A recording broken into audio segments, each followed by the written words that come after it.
வாங்க மக்களே, இன்னைக்கு நாம பார்க்க போறது ரொம்பவே வினோதமான ஒரு ஜீவன்தான். ஒரு நண்டு. ஆனா கடலின் ஆழத்துல இருட்டுல வாழும். அதுவும் உடம்பு முழுக்க மூடி பார்க்கிறதுக்கு பனி மனிதன் ஏட்டி மாதிரி இருந்தா எப்படி இருக்கும்? அது மட்டும் இல்லாம இந்த மயிர்க்குள்ளேயே அதுக்கு தேவையான உணவை பயிரிட்டு சாப்பிடுமாம். நம்ப முடியுதா? இதுதான் நம்ம ஆழ்கடலின் அதிசய பிறவி, எட்டி நண்டு, எட்டி கிராப். இவை கடலின் மிக ஆழமான பகுதிகளில் சூரிய ஒளி துளியும் இல்லாத இருண்ட இடங்களில் வாழ்கின்றன.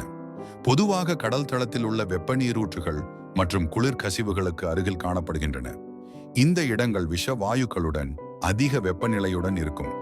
ஆழ்கடலில் இருட்டில் வாழ்வதால் இவற்றிற்கு கண்கள் சிறியதாகவோ அல்லது முழுமையாக வளர்ச்சியடையாமலோ இருக்கும். அதன் மயிர்களில் பாக்டீரியாக்களை வளர்த்து அதை உணவாக கொள்கிறது. இது ஒரு வகையான பாக்டீரியா தோட்டம் போன்றது. பாக்டீரியாக்கள் வளர்வதற்கு தேவையான ஹைட்ரஜன் சல்பைடு போன்ற ரசாயனங்களை வெப்பநீரூற்றுகளில் இருந்து பெறும். பின்னர் நண்டு தனது மயிர்களை அசைத்து பாக்டீரியாவை உணவாக கொள்ளும். எட்டி நண்டுகளில் பல வகைகள் உள்ளன.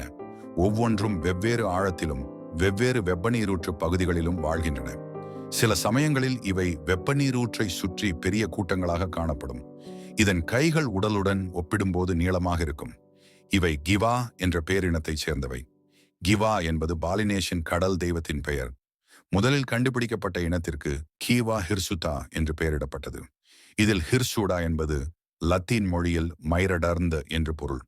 இவை தாங்கள் வாழும் வெப்பநீரூற்றுகளை சுற்றியுள்ள நீரில் இருந்து சல்பைட் போன்ற ரசாயனங்களை பிரித்து சுற்றுப்புறத்தை சுத்தப்படுத்தவும் உதவுகின்றன. வெப்பநீரூற்றிலிருந்து விலகிச் சென்றால் உறைந்துவிடும் ஆபத்து உள்ளதால் அவை ஒன்றுடன் ஒன்று ஒட்டிக்கொண்டு அல்லது வெப்பநீரூற்றின் மிக அருகிலேயே வாழ்கின்றன. 2005ஆம் ஆண்டில்தான் முதல் எட்டி நண்டு இனம் கண்டுபிடிக்கப்பட்டது. இன்றும் புதிய இனங்கள் கண்டுபிடிக்கப்பட்டு வருகின்றன. சூரிய ஒளியே இல்லாத தீவிர அழுத்தங்கள் உள்ள ஆழ்கடலில் இப்படி ஒரு விசித்திரமான வாழ்க்கை முறையுடன் வாழும் இவை கடலின் ஆழமான புதிர்களில் ஒன்றாகும். இந்த மாதிரி இன்னும் நிறைய விஷயங்கள் தெரிஞ்சுக்க மறக்காம லைக் பண்ணுங்க, கமெண்ட் பண்ணுங்க, சப்ஸ்கிரைப் பண்ணுங்க.